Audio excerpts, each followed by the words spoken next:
I want to welcome everybody to our webinar regarding Oracle licensing. Um, we are just waiting for some additional participants that have approved joining today. So if based on the current timeline, we'll be starting in another couple of minutes. And at this time, as just as just some background regarding the WebEx, all lines are currently muted.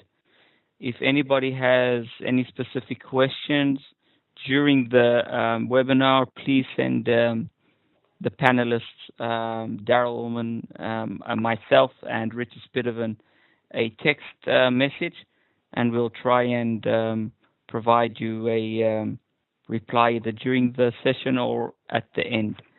So I'm just going to go back on mute, and at 5 past, we will open the session. Thank you. Good morning to our US-based customers, and good afternoon and good evening to our European participants. My name is Daryl Ullman. I am the Chief Consultant for Emerson Consulting Group. And today with us is our guest speaker, Richard Spidovan. Richard is a veteran Oracle licensing expert and is Emerson's leading partner on behalf of Belay in all matters regarding Oracle. The session today is Are You the Next Sitting Duck? Move to the Oracle Cloud as a result of an audit. The session is going to be approximately 45 minutes. At the end of the session, we will open up for Q&A sessions. Everything will be done via chat. All lines are currently muted, so are all cameras as well. I am going to turn the session over to Richard, who will be the host from now on. Richard, it's all yours. Thank you. Thank you, Daryl, for the introduction, and good morning, good afternoon, everybody, during this session. For those that don't know me, like Daryl said, I'm Richard Spidovan. I've been working at Oracle for 9 years, heading up Oracle's license compliance department called LMS. And during today's session, we're going to talk about Oracle audits in general, but also with regards to what we see in almost any day practice, customers being reactive, therefore, as a metaphor, being a sitting duck, and during the course of an audit being caught by non-compliance findings and as such commercially leveraged to be moved to the Oracle Cloud. So that's what we're going to talk about today during this session. And we prepared a little agenda for where we talk about. So first of all, we're going to talk about the common misunderstandings and issues that we see on a daily basis with regards to Oracle customers that are either managing their licenses themselves or being part of an audit, but are typically confronted with all kinds of issues they're typically not aware of. Then we're going to focus a bit more on how the whole Oracle audit process actually works and what the different steps are that Oracle follows during the course of an audit. What the cloud deal then is nowadays as a result of a compliance audit, how Oracle typically tries to commercially resolve any findings coming out of a compliance audit and all the ins and outs around that. Now we're going to put some time and effort on what our view is on the best solutions to accommodate for this, and then we have some time left for a Q&A at the end of this session. And like Daryl said, please raise all your questions in the text chat so that at the end of the session we can answer any questions you may have. So if we start by talking about the most common misunderstandings and issues that we do see on a daily basis, it actually can be organized into 5 different groups.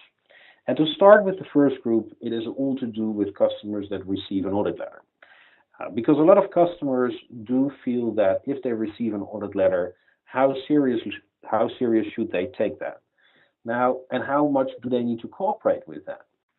Now, first of all, we do see, especially over the last 2-3 years, in especially North America and Western Central Europe, Oracle being more aggressive during the course of an audit, meaning that they escalate customers to legal action in case Oracle sees that customers are not cooperating, right? So as everybody probably knows, the moment that you sign an agreement with Oracle, it 9 out of 10 times includes an audit clause, which actually says that you are contractually required to cooperate with a request from Oracle to do an audit on the software usage that you have within your organization. So take it at all times serious and do not just ignore or neglect a formal request from Oracle, because more and more legal actions are being taken by the different Oracle entities across the globe. Now, the second thing that we see happening a lot is so-called friendly reviews, or like some organizations call it, business reviews.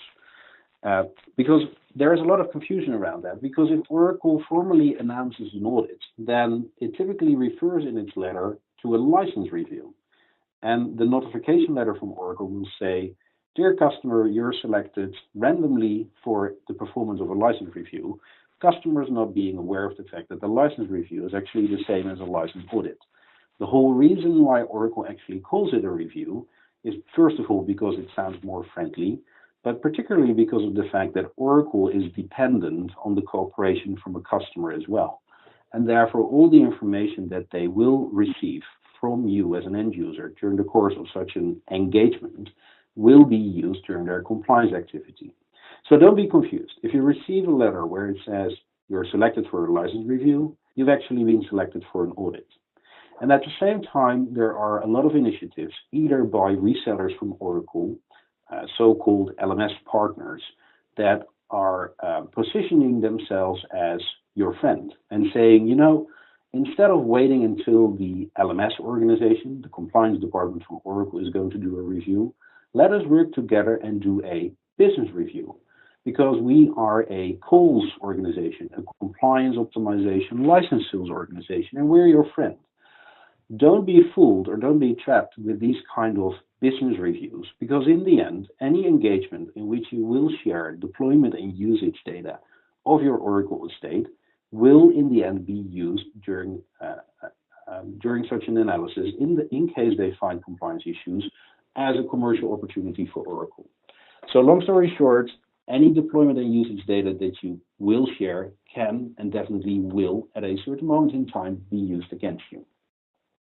Now, the third point that we see as a common misunderstanding is end users being rather reactive in terms of managing their Oracle licenses, and therefore becoming rather late or too late in taking the appropriate actions and only start thinking about managing their licenses once an audit started or once there is a compliance claim on the table. It is a fact that 98% of all the customers that are going through an Oracle audit are found to be non-compliant, and therefore you should not underestimate the complexity and the level of detail you need to go into in order to have a clear picture of your compliance review. There is a reason why an audit from Oracle typically takes 3 to 6 months from start to finish. Now, if it takes Oracle, as the owner of the IPR, 3 to 6 months to do a complete and accurate audit at your estate, why do you think you would be able to manage your Oracle licenses in a couple of weeks, a year, right? It is required to manage that on an ongoing basis and to look in also the details that are relevant. Now, the fourth thing we see a lot is customers having the feeling that they've bought a tool, the Oracle Verified SAM tool, so we must have full control. Like some people know, Oracle has verified a number of commercial SAM tools, like Flexera, iQuade, BDNA, and all those tools are presenting themselves towards end users as, buy my tool and you will be Oracle compliant. But the reality is, if you carefully look on the whole verification program from Oracle, is that those SAM tools do not do anything different than gathering the database deployment and usage data in an automated fashion. There is no tool, including the verified Oracle SAM tools, that will provide you a complete and accurate compliance picture with regards to what your license requirements are.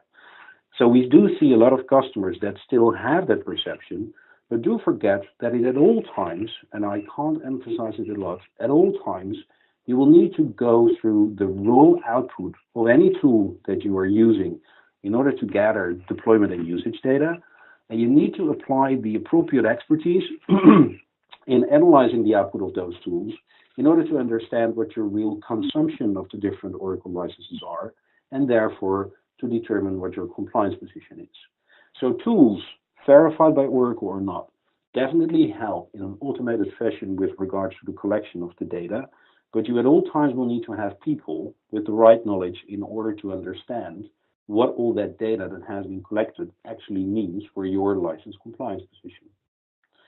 Now, the last point is it's all in the details. And that's a very generic statement, but a lot of people do underestimate the level of details that you need to look into. For example, if you look at from a contract perspective or from an entitlements perspective, there are for any customer from Oracle at least 12 different sources of information you need to look at and that you need to maintain in order to understand what your entitlements are. Think about your ordering documents, your license agreements, your support renewals, the program documentation, the application licensing table, the processor core factor table, the server partitioning policy, the public cloud policies, etc., etc. There is a lot of information, both from a contractual perspective and from a deployment and usage perspective, that you need to look into in order to have a clear picture. So do not underestimate those details, because I can tell you, in my days at Oracle, I won a compliance case where the customer had to pay $200 million on one word in the contract, which they forgot to respect.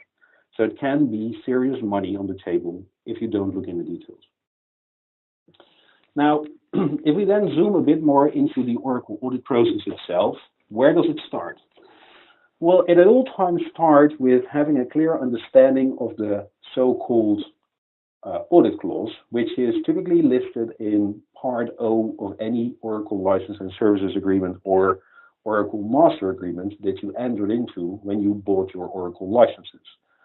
And if you look into detail into that audit clause, it does say, upon 45 days written notice, Oracle may audit your use of the programs.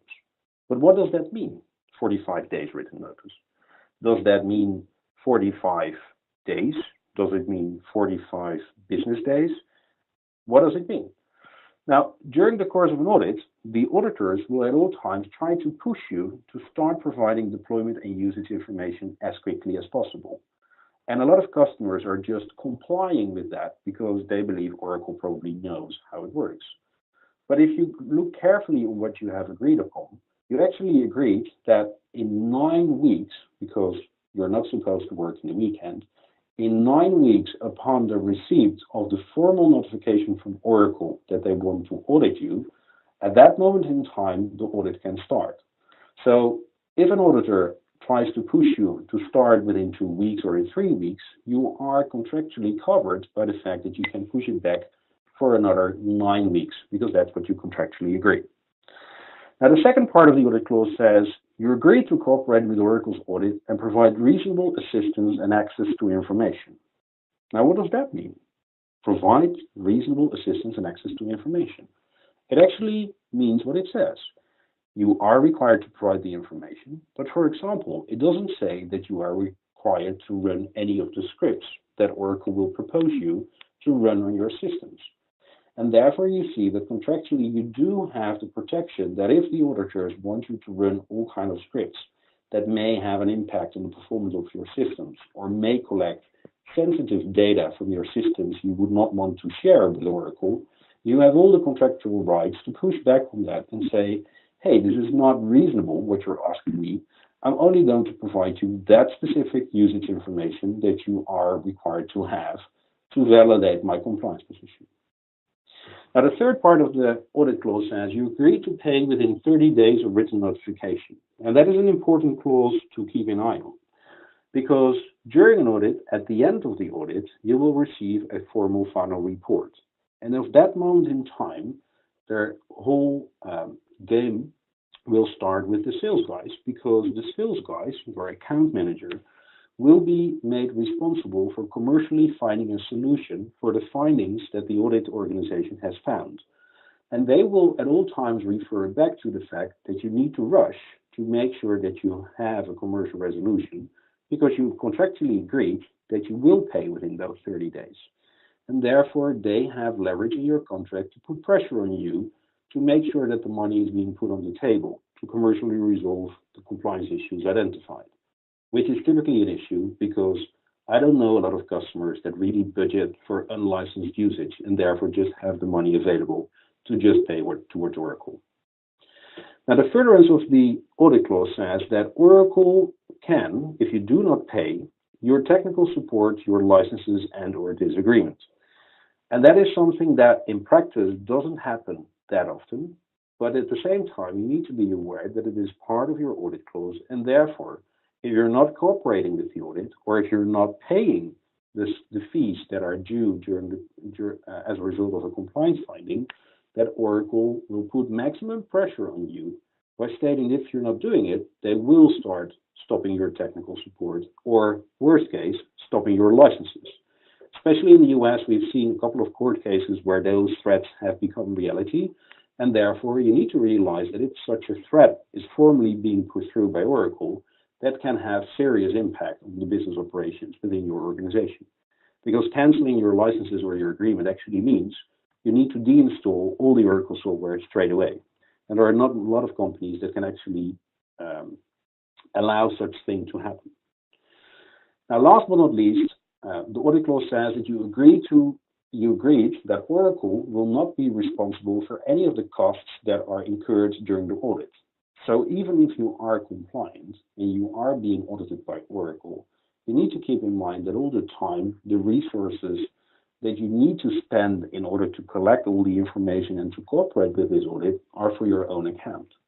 Now that sounds to be fair and reasonable, but think about, for example, your outsourcing company where you may need to put agreements in place for in order to let your outsourcing company run all the measurement scripts or to collect all the data that you need in order to validate your compliance position.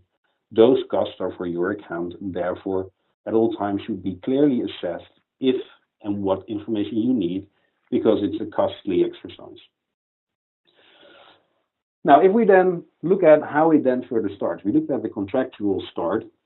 The first thing to keep an eye on is that there is only one organization within Oracle, the so-called LMS team, that is authorized to perform formal audits on behalf of Oracle.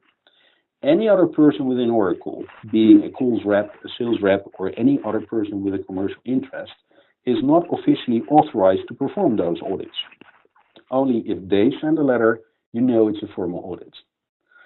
And those audit letters are typically sent to customers for which Oracle expects there is a risk of non-compliance. And organizations are therefore selected by two different organizations.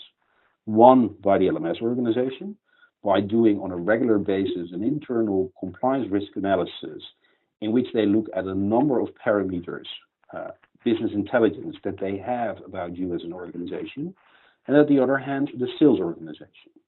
Now, how does that work? The LMS organization performs on a regular basis, typically every 3 to 6 months, an analysis to see, for example, did you buy licenses over the last 3 years? Did you grow in number of employees? Do you maybe have historical license metrics, like concurrent users? Do you maybe have an increased amount of revenue? Did you, for example, buy certain applications without any underlying technology products, etc., etc., etc.? Based upon all the data that Oracle has from you as an organization, they are creating a risk profile, and based upon that analysis, you may come at the top of the list, because Oracle tries to perform an audit every 3 to 4 years on any of its mid-sized and large customers. So it's not a matter of if you're going to be audited, but when you're going to be audited.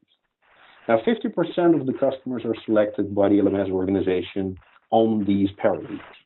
The other 50% of the customers that are being selected is coming from information that the sales organization or the support organization or any other commercial representative from Oracle hears from you or from your organization.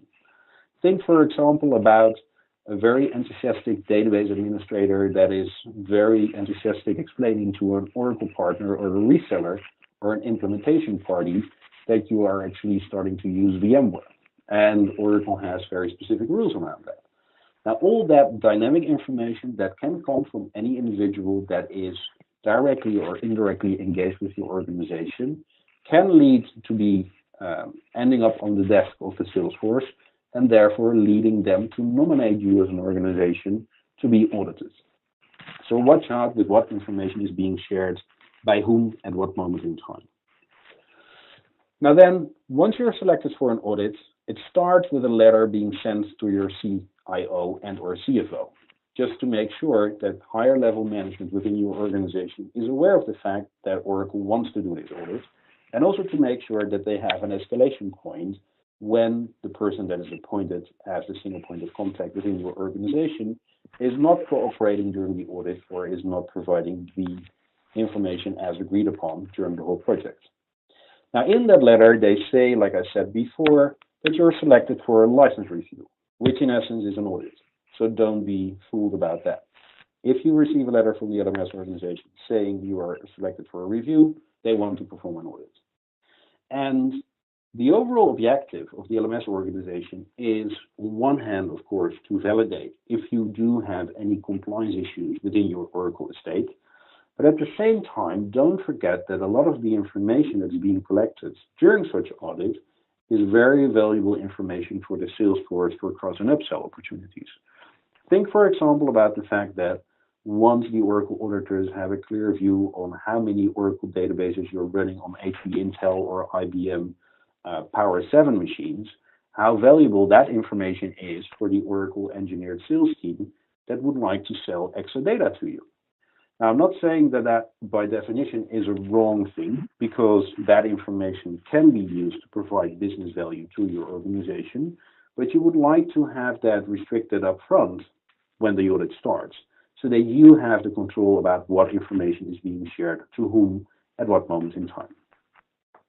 Now then, once there is a single point of contact appointed within your organization, which is a person that is responsible for making sure that all the different data elements from the different departments, from the different database administrators, hardware infrastructure managers, application managers is being collected.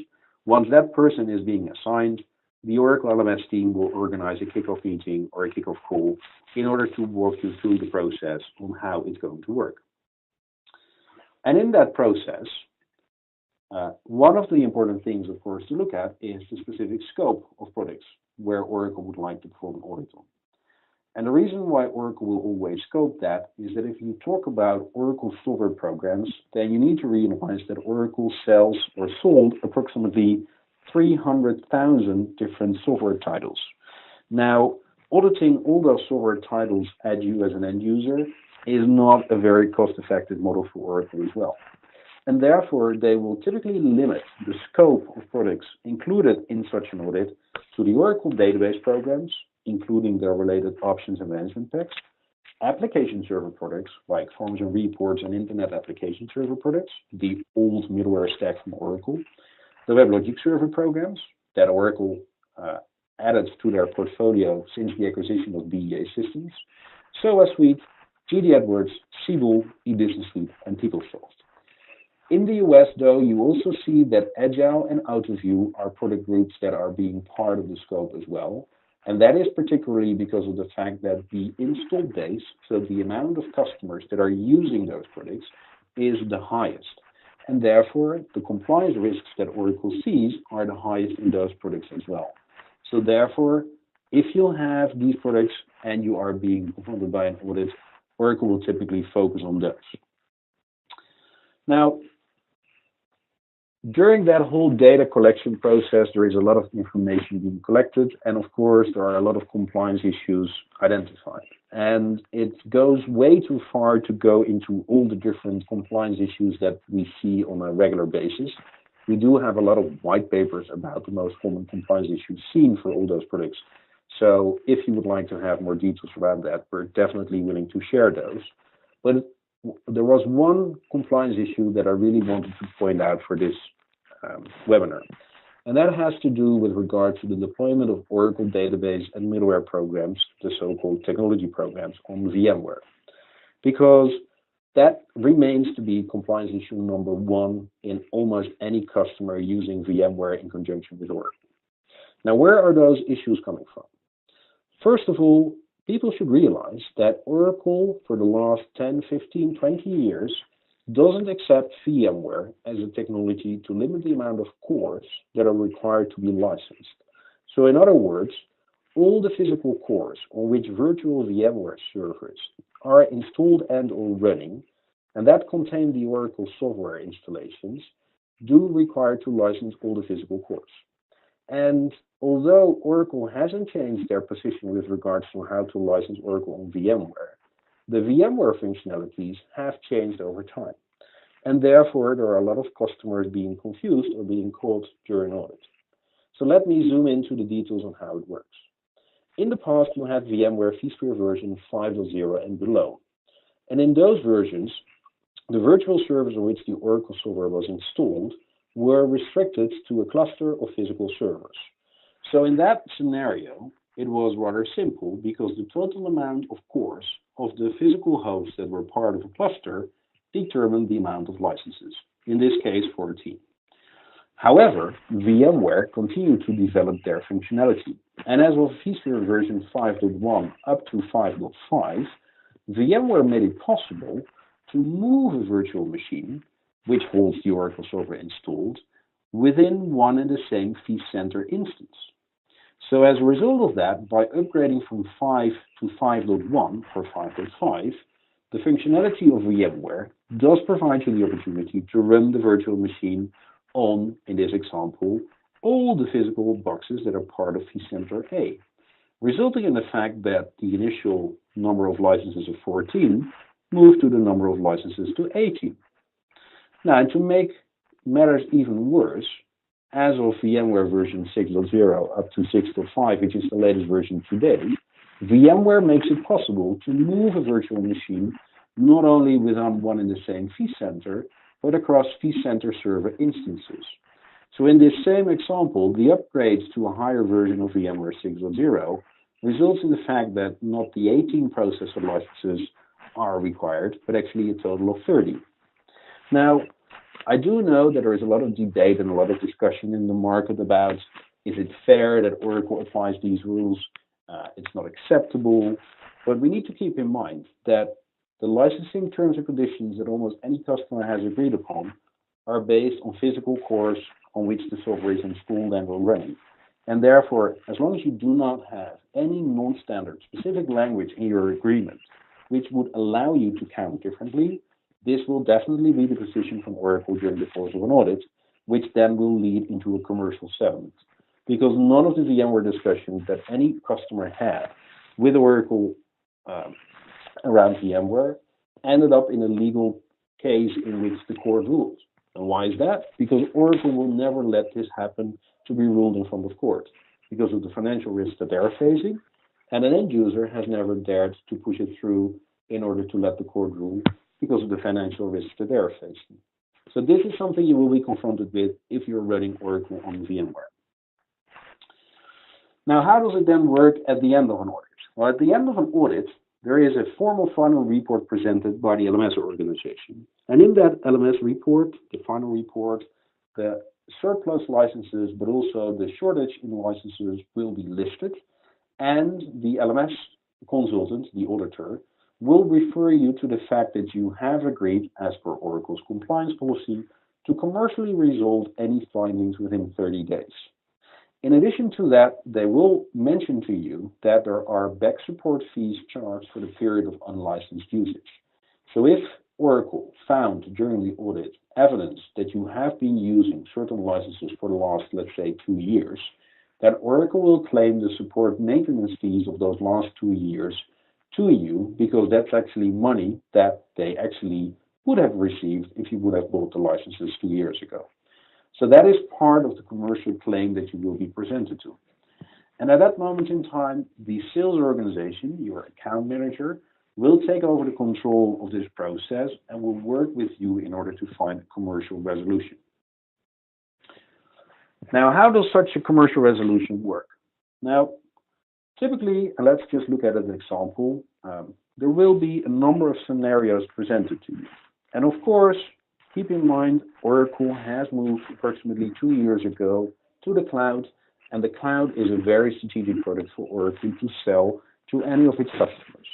Why? Because Oracle needs to show to its stakeholders that actually customers are adopting the cloud proposition from Oracle, where they were historically only selling on-premise software. they now need to show growth in the clouds, and they've done. So let's look in a very specific example. Let's assume that you're found to be non-compliant for 4 processor licenses Oracle Database Enterprise Edition. Now, how would Oracle calculate the commercial resolution for this?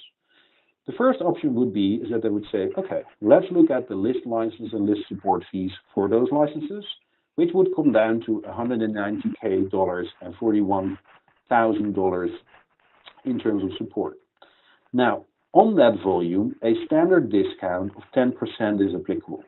So don't let you get fooled if your sales guy says that no discounts can be applied on compliance findings, because on any transaction, there is a standard default discount volume that should be applied. In this case, for this volume, a standard discount of 10% is applicable. So the net license fees would come down to $171,000 and a net support of $37K, which, if you look at the total cost of ownership over 5 years, comes down to $370K. Why $370K? Because the initial investment for the licenses plus the support, and the support needs to be paid every year and is indexed with 3 to 4% year over year. So that's the reason why the amounts are growing. So 370 over 5 years. But instead of the 370, the second proposal that you will be presented is to buy some clouds. And the way the Oracle sales guys will present this to you is that they say, okay, instead of applying the 10% discount that we initially offer to you, we're your friend. We're going to give you a higher discount of 30%, which results in the fact that your net license investment goes down to $133K, and your net support goes down to $29K.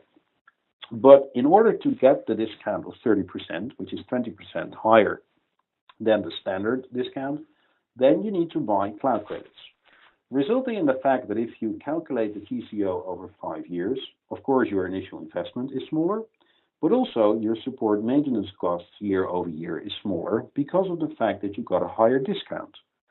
And you need to keep in mind that the support maintenance fees are always calculated at 22% of the net license fee. So the higher discount you get on your license investment, the lower your support maintenance fee. And you do see that 328K is then the end result of this calculation. So there are 2 options. Option 1, buying 4 processors for the database plus 5 years support coming down to $370K. Or option 2, where you buy the same amount of licenses, you pay support for 5 years, but you also get cloud products for $40K, and you actually need to pay less, which is a good deal, right?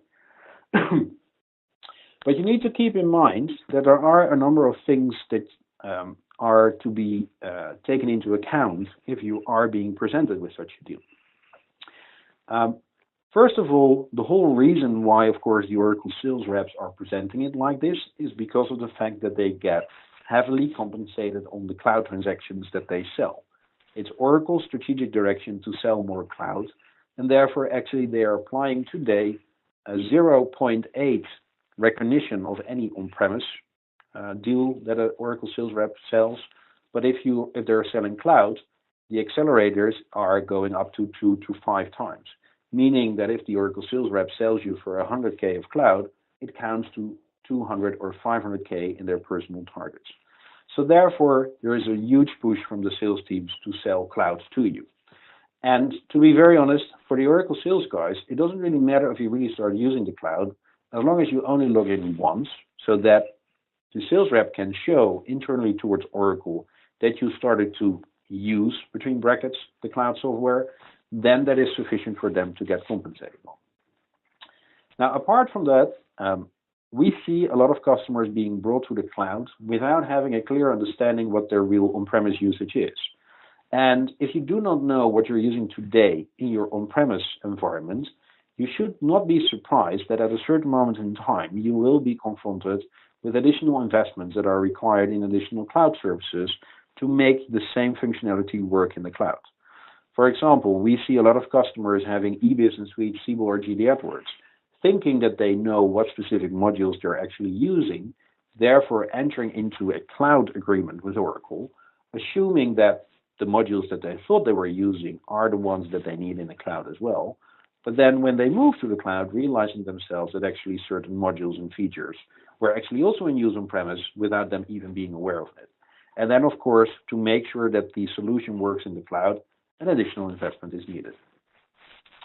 At the same time, what we see happening a lot is that a lot of customers are underestimating that your on-premise installation probably has been going through a lot of customizations. So we typically see customers working for the last 10, 15 years on customizing their specific applications or their specific database infrastructure systems in order to make sure that the solution is adjusted to your specific business requirements. Now, if you move that to the cloud, of course, all those customizations that are being made on-premise need to be replicated in the cloud as well, which means that you most likely will be confronted with additional consulting fees that you need to account for in order to make those customizations in the cloud as well. The last thing that you carefully should look at is that almost any cloud contract from Oracle includes a so-called auto-renewal clause, which means that if you enter into a standard agreement and you pay 100K cloud credits, you may sign up for the fact that at the end of the term of the contract, you're automatically renewing another investment or another 100K or whatever the amount has been. So make sure that you review your contracts carefully before you enter into such a cloud contract, and make sure that in case you do not want to be confronted with such an automatic renewal, that you have non-standard language agreed in your contract to avoid such a situation. So if you look at the real cloud deal, apart from the compensation, which is of course the reason why the sales guys are proposing the cloud solution towards you as a resolution for a compliance audit or for any other transaction that you may want to do, make sure that the additional cloud fees and the consultancy fees or any other financial investments that you need to make as well are taken into account as well before you make the decision if the cloud is really a good deal for you. Knowing the facts where you are and where you're heading to, both from a deployment, usage, and financial perspective, are needed to make a proper decision. Now, another point that has come up rather recently, and that's where you see how tricky it can be if we're talking about licensing in the cloud, is a recent change that Oracle put through with regards to the so-called public cloud environments.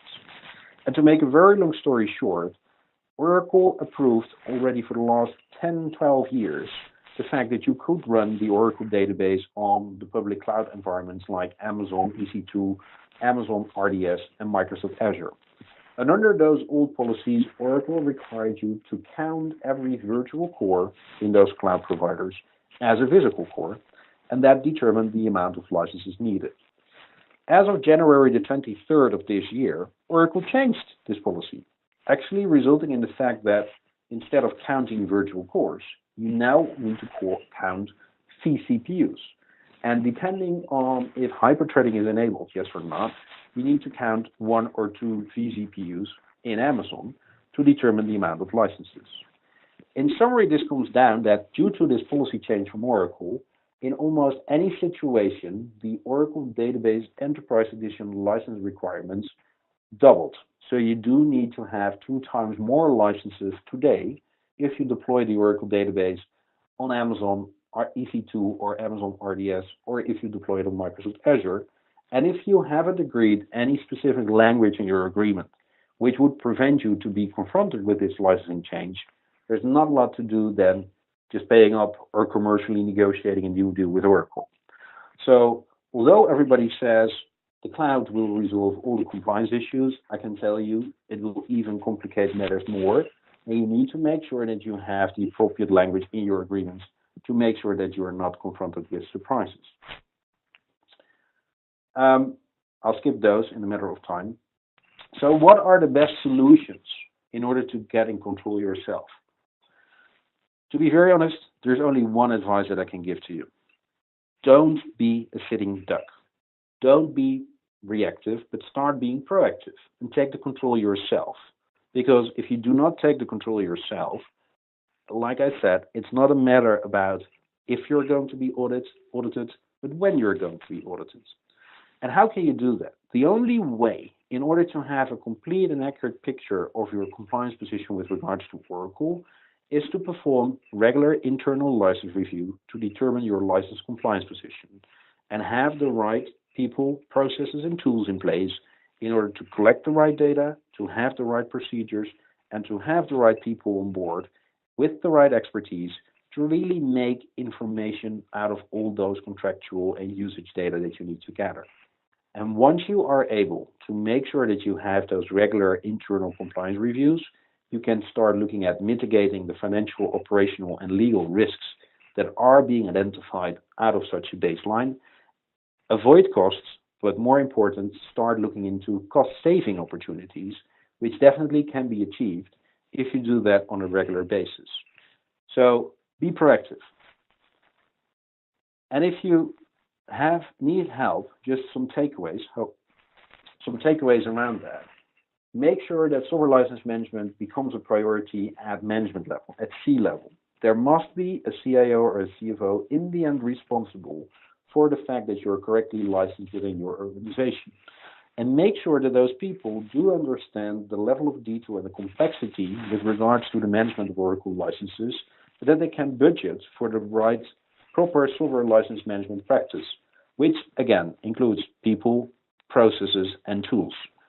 And if you have that sponsorship from C-level, make sure that you then create an internal software license management team in which multiple disciplines from procurement, legal, database administrators, infrastructure managers, business application managers, outsourcers you may have are being organized, and make sure that that project team, that's the project group, is having the right sponsorship from C-level to make sure that you get what you need so that you can, on a regular basis, review your entitlements, including all those documents, ordering documents, licensing agreements, support renewals, support policies, program documentation, business practice documentation, so you have a clear view of your entitlements. Make sure that you have a clear view of the real deployment and licensable usage of your software, reconcile those, and make sure that you have that compliance risks clear. Because again, if you are active, you can definitely get in control, avoid costs, and start saving costs. But it is requiring an effort in order to accomplish that. So that is what I prepared as a presentation for now. So we're sharp on having the last 15 minutes available for any questions and answers that any one of the attendees have. So Daryl, have you collected any questions from anyone during the presentation? So let's have a look. Currently, we don't have any Q&A, but please, everybody, feel free. We've got 10 minutes left for the session. So please provide us with any questions that you do have, and we'll be happy to take them at this time.